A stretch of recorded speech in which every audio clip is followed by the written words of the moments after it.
Steve, has anything come out of the Southend draw on Saturday that you didn't know at 5:30? No, not really. No, nothing. Nothing I would say stood out for me, really. No, nothing. I wouldn't say no. Nothing that we wouldn't have already covered before we'd have gone into the game, if you know what I mean. So, yeah, as I said, it was going to be a tricky game over there, and it proved to be. It always is. When you got nearly 7,000 fans behind you in this league, Southend are a big club and have been down in probably this division too long, I would say. And and that's not any slight on any of the managers. It's just sometimes what happens at football clubs, and they've spent a long time down at this level, and I'm sure they'll be trying their best to get back to the levels they've been at before. And off the back of that, you've had an extra day's training. Looking ahead to Halifax, very unusual actually. You get that for 2 days training for a midweek game for starters, isn't it? Yeah, I mean, the only thing is it doesn't matter too much this week, because obviously of having the game on a Saturday come in called off, but then Halifax had their game called off last Saturday, so it doesn't make a lot of difference really. And the work you've been able to do out on the training field, I mean, glorious conditions as we're speaking to you now. I mean, at this time of year, some teams you can't get on the grass, so how useful is it that you've got these facilities down here and that you can make the most of them? Well, we've got the facilities, but you can't do anything about that wind that you still get. So I wouldn't say it's ideal. I think the fact that it's probably sunny and not lashing down with rain, which has been, certainly over the last 3 or 4 days in and around the country, and the winds have dropped a little bit. So yeah, I mean, we have got great pitches to train on. We know that, but the only thing is, if it does get frosty, I mean, the other week we had to have the frost covers down here, so that was a lot of hard work for the groundsman to get them put down. But as I've said before, we're a team here, and the groundsman and his team, the lads that we have, they're great lads and they're part of the team. What have you made of Halifax? Well organised, very spirited, got some clever individuals, play as a team, which I like, and they look like they've got a good spirit about them. That's probably all I can say. We haven't come across too many teams that have already played Halifax where we've ended up playing them, so I haven't seen a lot of them other than from Sunday onwards, where I've seen a few of their games. But yeah, it's going to be a tough game, we know that, but then there isn't an easy one.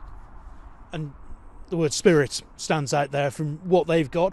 How much does that make it harder to win a game? Because one might not be enough. You might need 2 or 3 to actually finish the game off. There's look, we won't, and I understand your question, but we wouldn't be that arrogant that we all of a sudden have to start talking about 2 goals and 3 goals here. We do things bit by bit and in stages, so we'll try and play as well as we can, and we've done our work on what we think we can do. They've quite flexible with their formations. They've tended to match teams up in certain games. They may or may not do that tomorrow. They may pick a team that can start off with a 3-4-3 but rolls into a back 4. So we've done the work on that.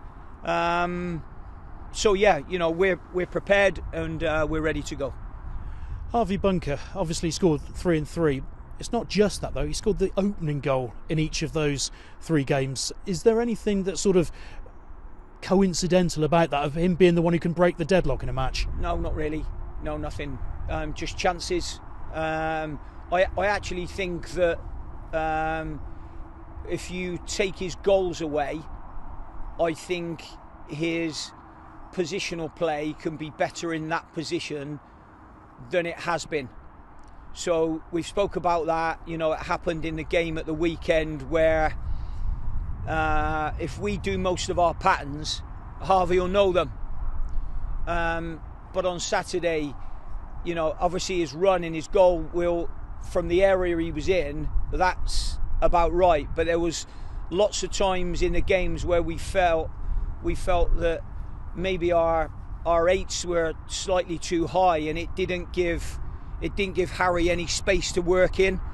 So, you know, we were slightly disappointed with those aspects of our game. But I think it's probably, I would say, in Harvey's case, you know, when he scored a goal, he probably wants to score another one, and he'll think that scoring a goal will keep him in the team.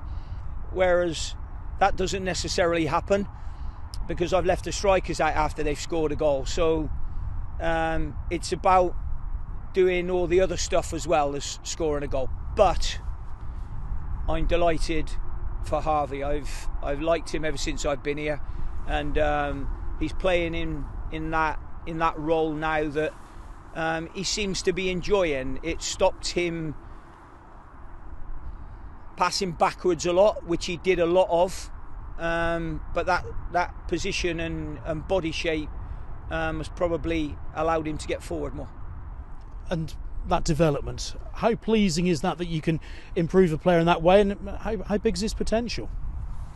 I've done that a lot of times, Paul. I've only just done that with Harvey Bunker. There's been a lot of players over the years where I think I've improved them.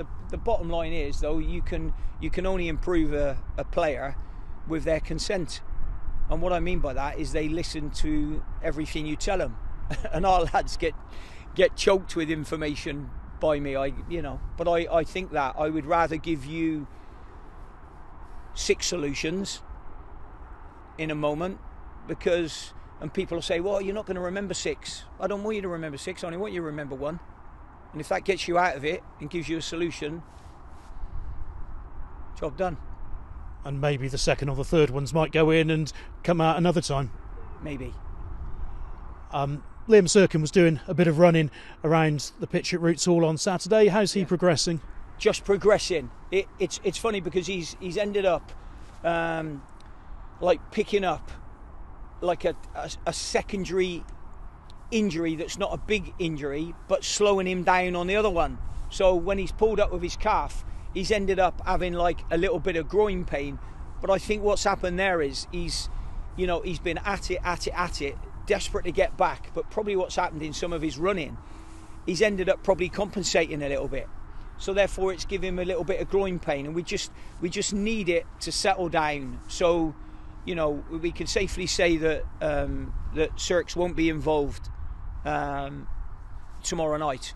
But then when we come back after that little break that we will have, maybe Braintree, maybe. See how he is. And everyone else who's been in and around it okay?